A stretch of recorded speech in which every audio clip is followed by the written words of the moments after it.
ایک بادشاہ کا دربار لگا ہوا تھا۔ چونکہ سردی کا دن تھا اس لیے بادشاہ کا دربار کھلے میدان میں ہی لگا ہوا تھا۔ سب خواص و عام صبح کی دھوپ میں بیٹھے تھے۔ بادشاہ کے تخت کے سامنے ایک میز تھی اور اس پر کچھ قیمتی اشیاء رکھی تھی۔ وزیر، مشیر، امرا وغیرہ سب دربار میں بیٹھے تھے۔ بادشاہ کے خاندان کے دیگر افراد بھی موجود تھے۔ اسی وقت ایک شخص آیا اور دربار میں داخلے کی اجازت چاہیے۔ اجازت مل گئی تو اس نے کہا، میرے پاس 2 اشیاء ہیں۔ میں ہر ملک کے بادشاہ کے پاس گیا ہوں اور اپنی اشیاء کو بادشاہ کے سامنے رکھتا ہوں، پر کوئی فرق جان نہیں پاتا۔ تمام ہار چکے ہیں اور میں ہمیشہ کامران و کامیاب ہو کر لوٹتا ہوں۔ اب آپ کے ملک میں آیا ہوں۔ بادشاہ نے کہا، کیا اشیاء ہیں؟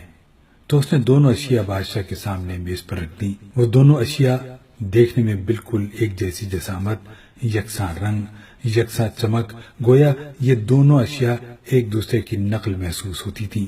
بادشاہ نے کہا، یہ دونوں اشیاء تو بالکل ایک جیسی ہیں۔ تو اس شخص نے کہا، جی ہاں، دکھائی تو ایک سی دیتی ہیں لیکن ہیں مختلف۔ ان میں سے ایک ہے بہت قیمتی ہیرا اور ایک ہے شیشہ۔ بظاہر یہ دونوں ایک سے ہیں، کوئی آج تک یہ نہیں پہچان سکا کہ کون سا ہیرا ہے اور کون سا شیشہ۔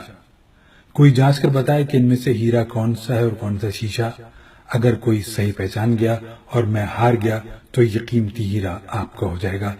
بادشاہ نے کہا، میں تو نہیں پہچان سکتا۔ وزیر و مشیر بولے، ہم بھی جانچ نہیں سکتے کیونکہ دونوں بالکل ایک جیسے ہیں۔ سب کو گمان تھا کہ اب تو شکست ہی مقدر ہے، لیکن شکست پر انعام کا مسئلہ بھی نہیں تھا کیونکہ بادشاہ کے پاس بہت دولت تھی۔ بادشاہ کی عزت کا مسئلہ تھا کیونکہ تمام عالم میں یہ مشہور تھا کہ بادشاہ اور اس کی رعایا بہت ذہین ہے اور اس طرح ان کی سبکی ہوتی۔ کوئی شخص بھی پہچان نہیں پا رہا تھا۔ آخرکار تھوڑی سی ہلچل ہوئی۔ ایک نابینا شخص ہاتھ میں لاٹھی لے کر اٹھا۔ اس نے کہا، مجھے بادشاہ کے پاس لے چلو۔ میں نے تمام باتیں سنی ہیں اور یہ بھی سنا ہے کہ کوئی پہچان نہیں پا رہا ہے۔ ایک موقع مجھے بھی دیں۔ ایک آدمی کے سہارے وہ بادشاہ کے پاس پہنچا۔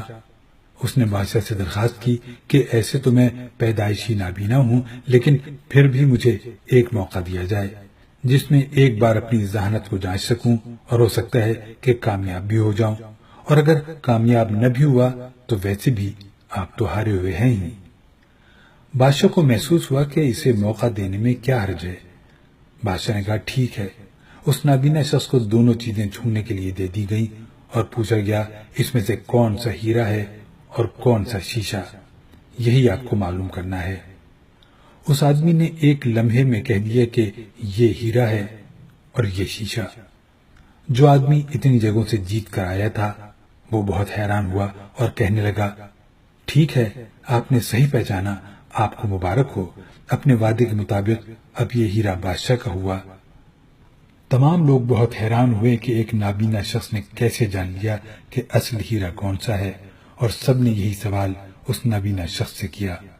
اس نابینا شخص نے کہا کہ سیدھی سی بات ہے، دھوپ میں ہم سب بیٹھے ہیں، میں نے دونوں کو چھو کر محسوس کیا، جو ٹھنڈا رہا وہ ہیرا، جو گرم ہو گیا وہ شیشہ۔ اسی طرح زندگی میں بھی جو شخص سخت اور مشکل حالات میں گرم ہو جائے اور حالات کا سامنا نہ کر سکے وہ شیشے کی مانند ہے، اور جو تمام حالات میں ٹھنڈا رہے وہ ہیرے کی مانند ہے۔